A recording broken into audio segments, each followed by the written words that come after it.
Well, good morning, everyone. Thomas Montgomery here. It's a beautiful Tuesday morning, January 17th, 2023.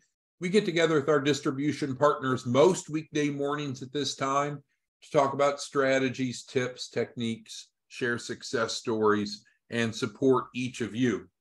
Today, we have, in my opinion, a really valuable training that hopefully you'll like as well, and maybe you could assimilate somewhat into doing what you do and helping clients.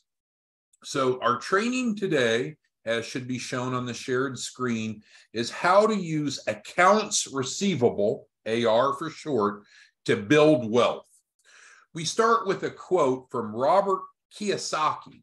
Robert Kiyosaki is the best-selling author of a number of books and resources on financial literacy.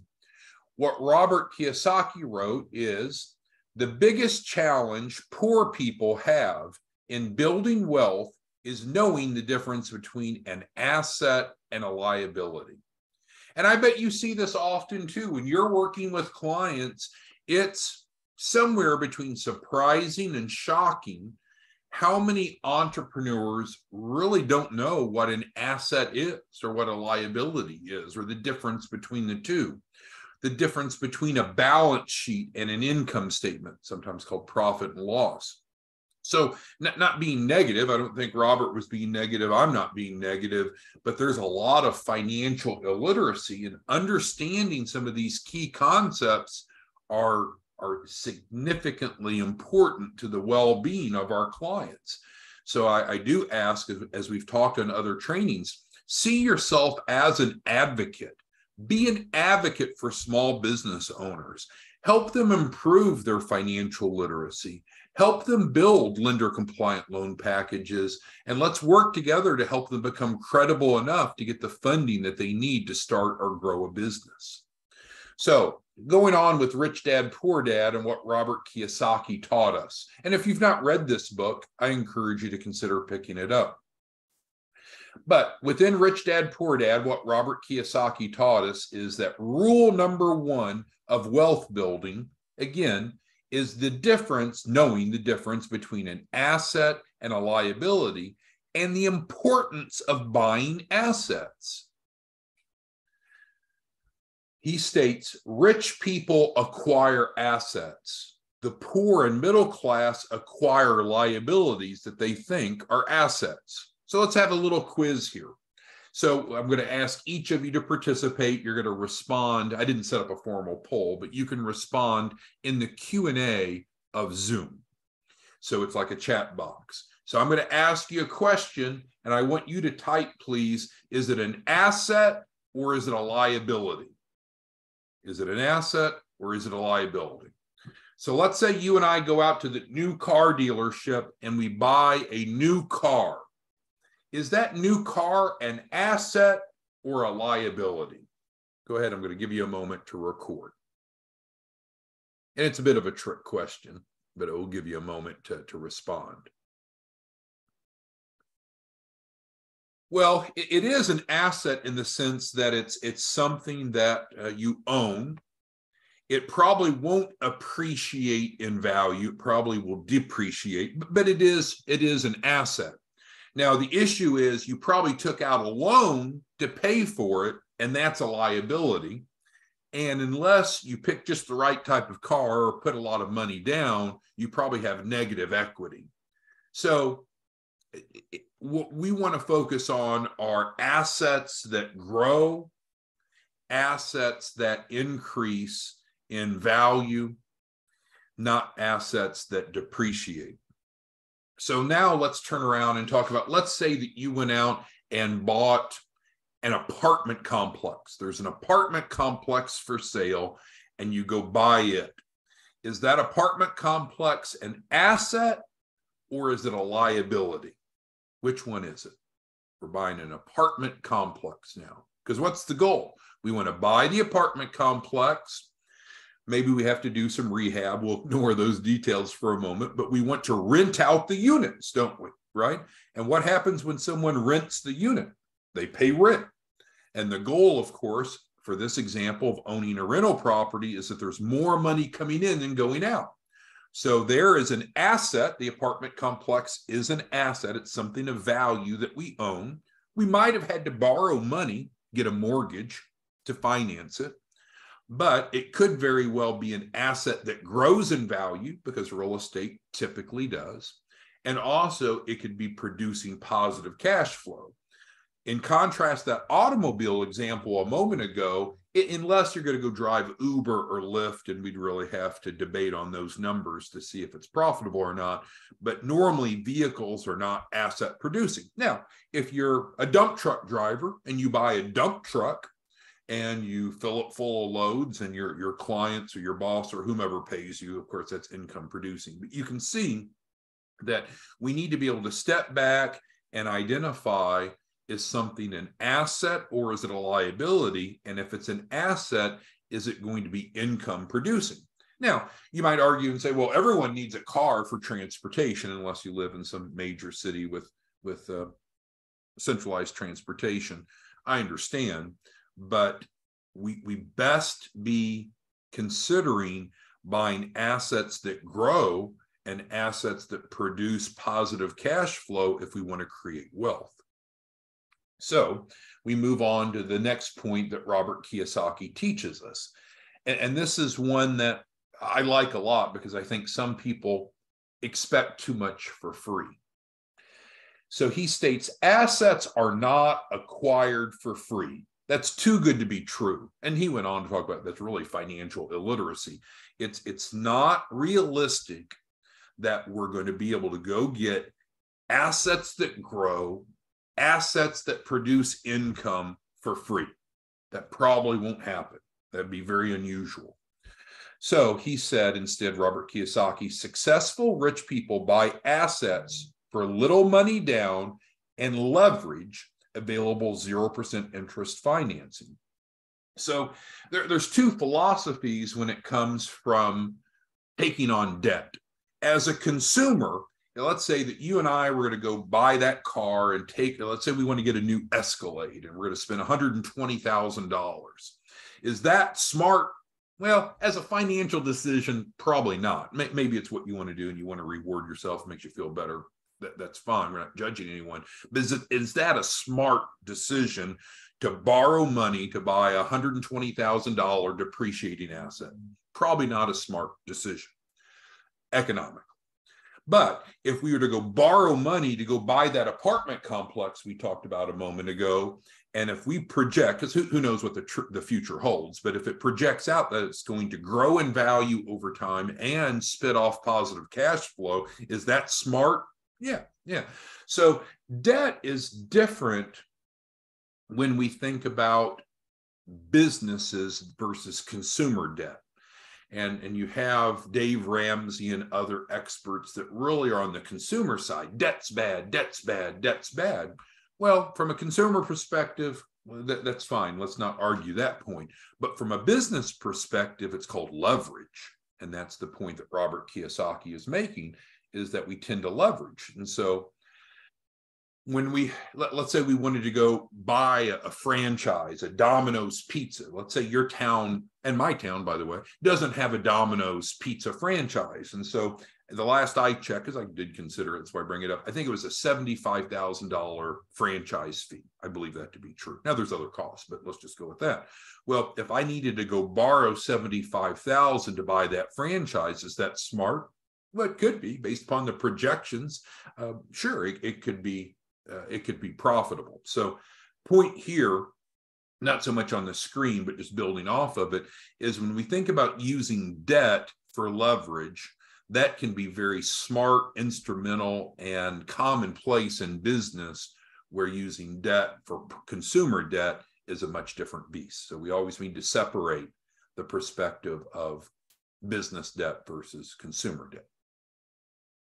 So what Robert Kiyosaki says is the most valuable assets grow in value and spit off cash flow. In other words, produce cash flow. So, for example, let's go back and say that we bought a piece of real estate, undeveloped real estate.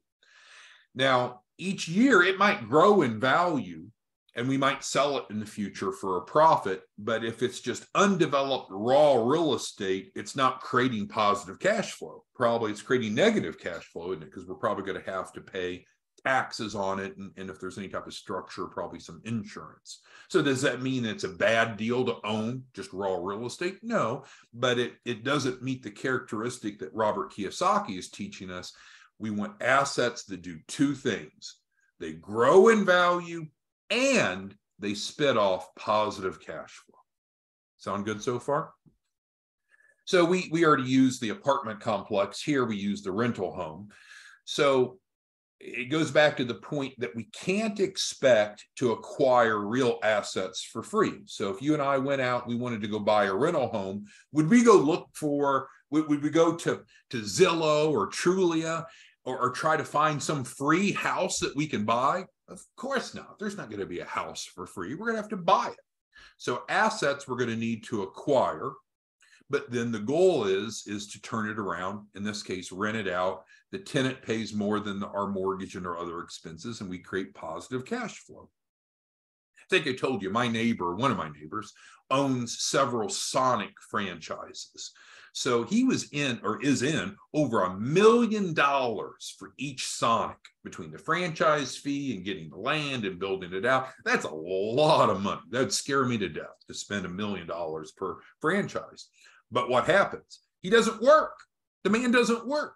He has staff, he has managers at each one, and he counts the money, right? He has a little office, a little shabby looking office, and he just counts the money that comes through. And so creates positive cash flow.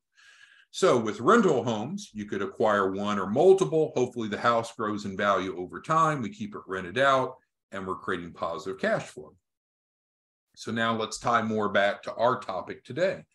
Another example of acquiring an asset that grows in value and that spits off cash flow are called non-performing debt instruments. I have some people that want to debate with me. I had one gentleman, Curtis is his name, great guy, smart guy, truck driver. But in his mind, buying non-performing debt was ludicrous. He's like, well, if these are debt instruments that people aren't paying on, why in the world would I want to use that to build my wealth? Well, he doesn't know what you and I know and what we're discussing now. There's a huge industry that takes place of buying and selling defaulted mortgages, residential and or commercial, defaulted non-performing auto loans, non-performing credit card debt, as well as professional service contracts. So those are the four most common types: defaulted mortgages, defaulted auto loans, defaulted credit cards, defaulted professional service contracts. Those are the four most common types of non-performing debt instruments that are bought and sold. And they happen to meet that same criteria that you and I were just talking about, in that we want to look for assets to build our wealth. We want to look for assets that do what? Grow in value and spit off cash flow. So let's talk a little bit more about non-performing debt instruments, because again, what Curtis would say, he takes a contrarian approach, is if these people aren't paying, why would I want to own the debt instruments? Doesn't make sense. Well, when a mortgage is defaulted on, for example, does that mean that the person didn't promise to pay the mortgage and that they don't owe it? No, it just means that they're not currently paying it willingly. So does that mean that that mortgage that's defaulted still has value? It sure does. Now, is it as valuable as someone that's actively paying their mortgage? Were you relatively certain that they'll pay as they promised? No, it has a diminished value, but it still has value. Same with auto loans, same with credit cards, and so forth. So with that being said, why would someone want to buy non-performing debt instruments if they are in fact non-performing? Well, number one, you're able to buy it for pennies on the dollar. So as you would expect, just logically, if you were to go buy performing debt, in other words, where the debtor is paying as agreed, it would be considerably more expensive. Now, that doesn't mean that's not an option. Again, non-defaulted, in other words, performing mortgages are packaged up and sold all the time. Performing auto loans are packaged up and sold all the time. So that's common. But to buy performing debt is incredibly expensive. To buy non-performing instruments is much cheaper. Well, let's talk about other benefits of that. A non-performing debt instrument in the form of accounts receivable grows each day. So most well-written agreements, the underlying debt instrument has a daily late fee. Typical daily late fees are $50 a day. So think about that. So if you were to own one defaulted debt instrument, how much would it grow in value in a month? Well, the contractual late fee is $50 a day.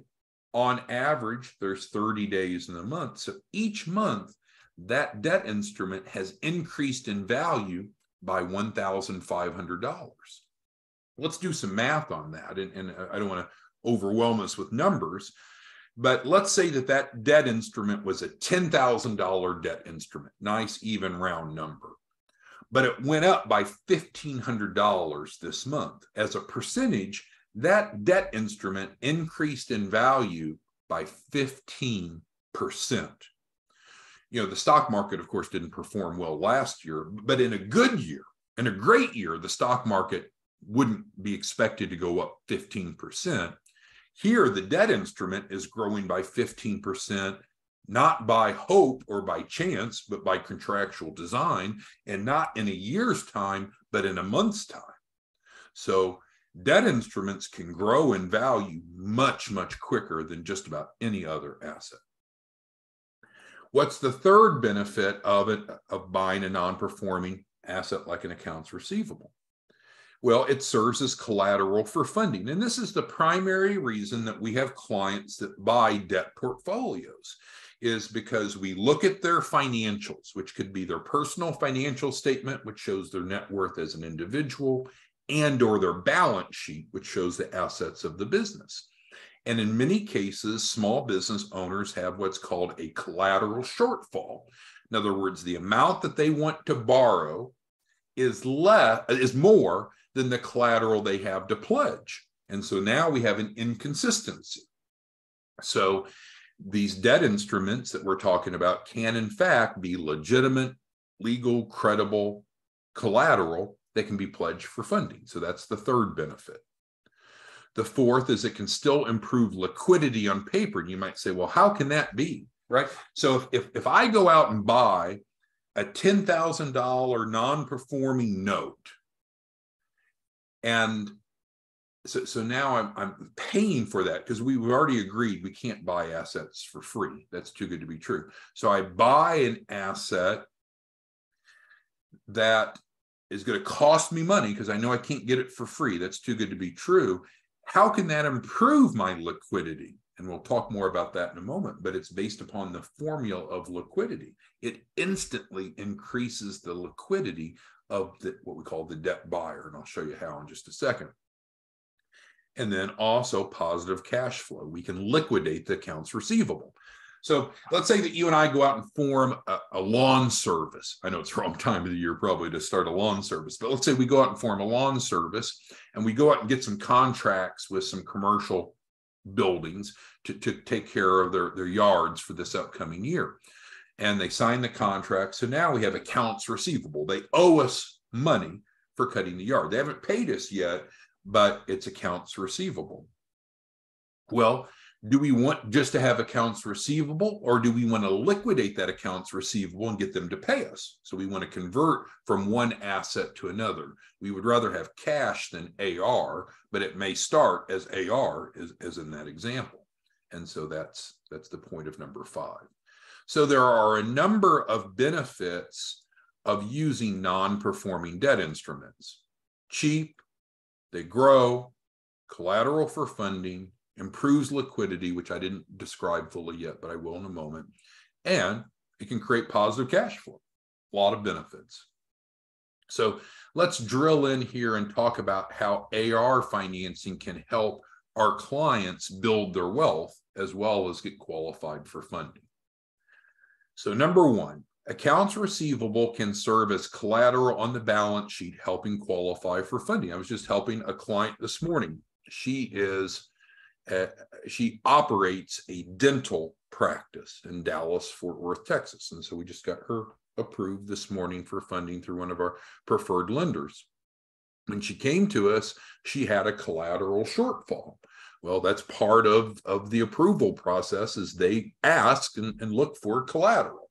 And so she got approved this morning about 40 minutes ago, partially because we had the collateral to be able to support it. So accounts receivable is an asset, and it's great for those individuals that have a collateral shortfall to help them get approved for funding. Are there other ways to resolve a collateral shortfall? Well, sure, you could you always have to be honest, right? So we can't just wink, wink, say, oh, here's an asset I forgot about. But you can transfer assets from other businesses you own onto the balance sheet of the business we're doing the capital raise for. You can transfer assets from other people onto the balance sheet. But the bottom line is, if we have a collateral shortfall, we're really left with two choices: either decrease the loan amount we're pursuing to match the collateral we have on hand, or better yet, increase the collateral that we have to match the loan amount. As I mentioned, there are late fees that are attached to the accounts receivable. And as we talked about before, on average, that's growing $1,500 a month. So not only do we have AR to put on the balance sheet, it's a very rapidly growing amounts of account receivable. Again, we don't want just money to grow in AR. We want to convert that. We want to liquidate that, as we talked about in number 5. And we'll talk about that more here in a moment. Okay, so how accounts receivables can build our clients' wealth. Number one, resolve the collateral shortfall, just as witnessed this morning. Number two, and I hinted towards this before, but I didn't give you the full explanation, AR actually improves a client's liquidity on paper. So what I've learned, and maybe you agree, disagree, a lot in life, or at least in business, is understanding the rules, follow the rules, but use the rules to your benefit. So never break the rules, but understand the rules and leverage the rules. Well, what's the rule when it comes to measuring liquidity? Well, the banking formula for liquidity is what? It's cash plus cash equivalents. That's not my definition. Frankly, I don't care if it's your definition. It's the banking world's definition. Well, guess what? Accounts receivable is considered a cash equivalent. Jackpot.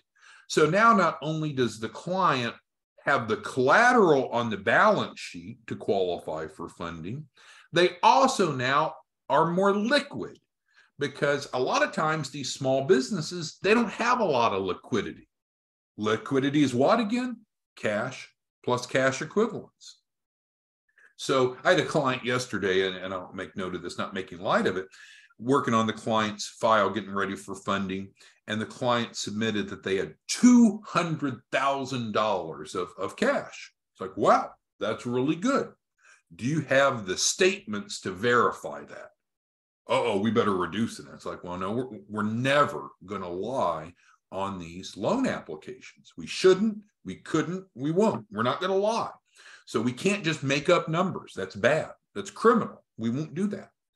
And so adding accounts receivable to the balance sheet is real to help with the collateral shortfall. And it does improve liquidity because AR is a cash equivalent. So businesses, what's my point more so? Businesses that lack liquidity look high risk.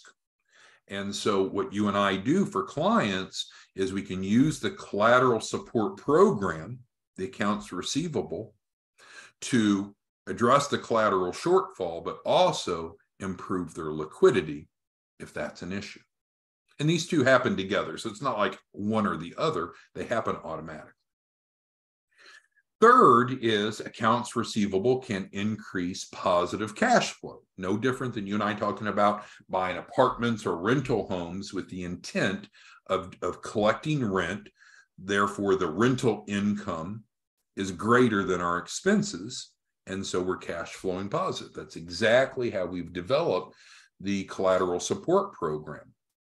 And so with that is, even though it's non-performing AR, again, so we will never lie or mislead clients. When you and I are helping clients build their wealth through AR and also using this as a method to access capital by being more qualified, when they're buying these portfolios, they're non-performing debt instruments.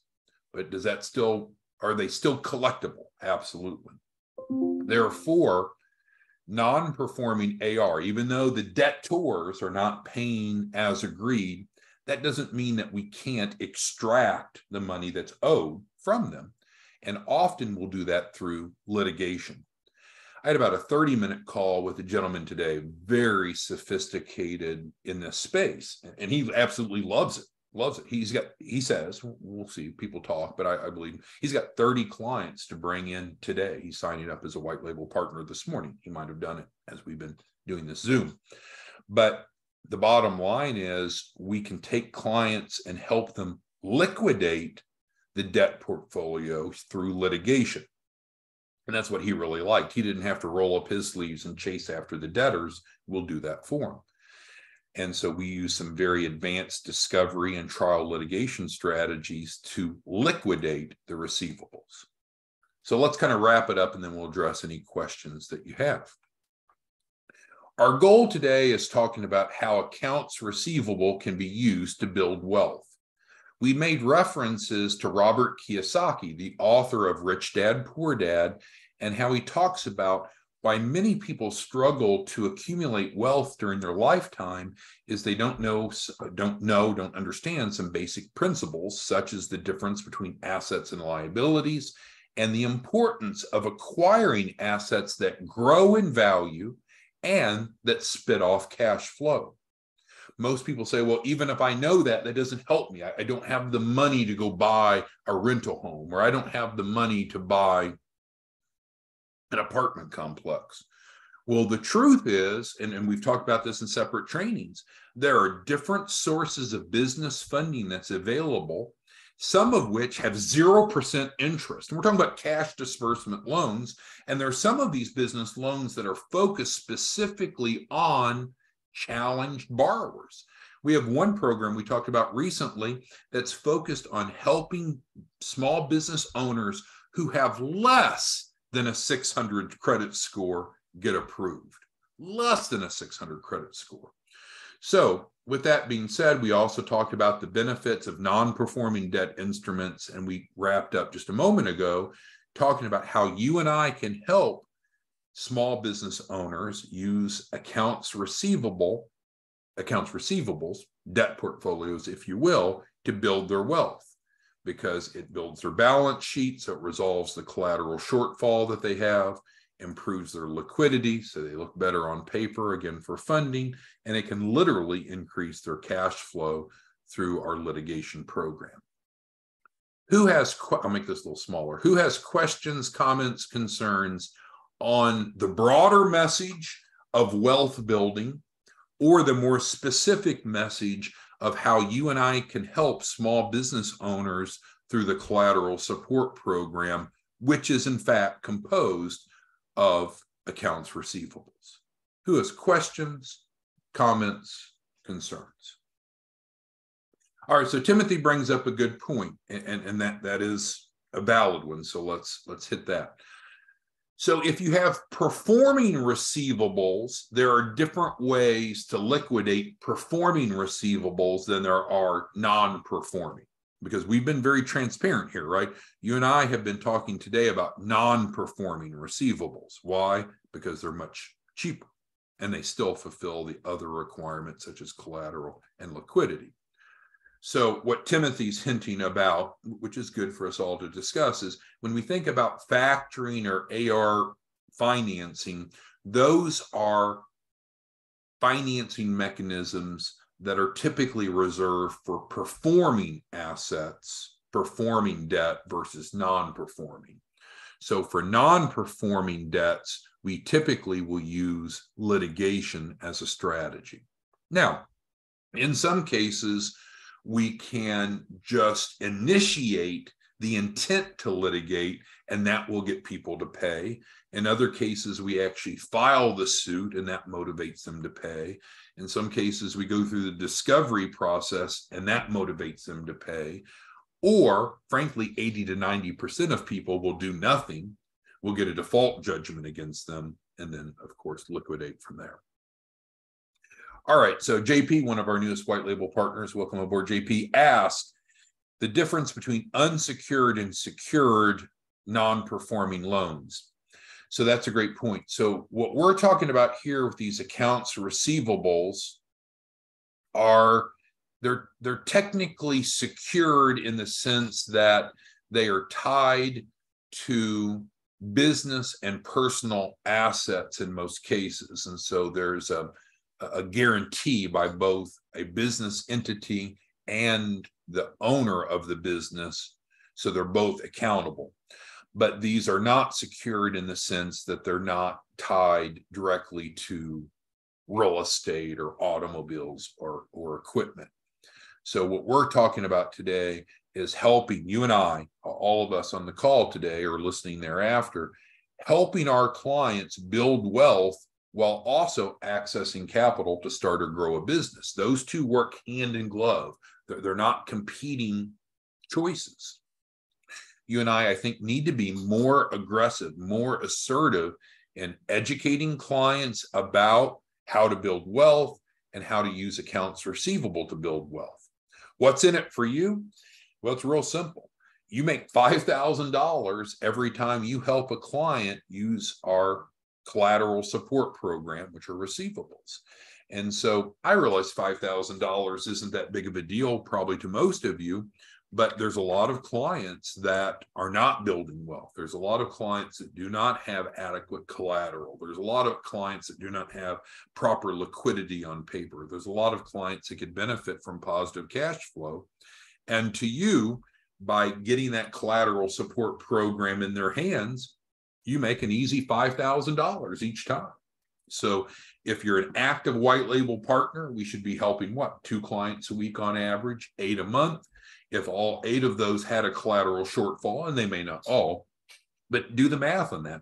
5,000 times 8 clients a month, that's an extra 40,000 a month in your pocket with really no work involved, just facilitating a transaction. I know a lot of you are very, very financially successful, but who would dismiss an extra 40,000 a month for helping people?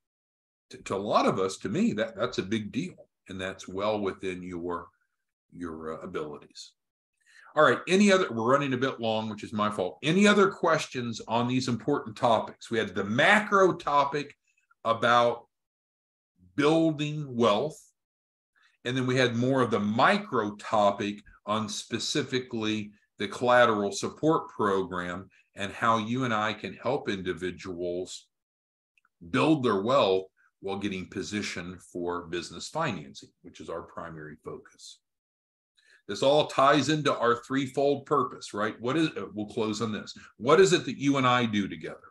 Number one, we help improve the financial literacy of small businesses. That's number one on our mission statement. Number two is we help them build loan packages so they have the documentation needed to get approved. That is desperately needed in the marketplace.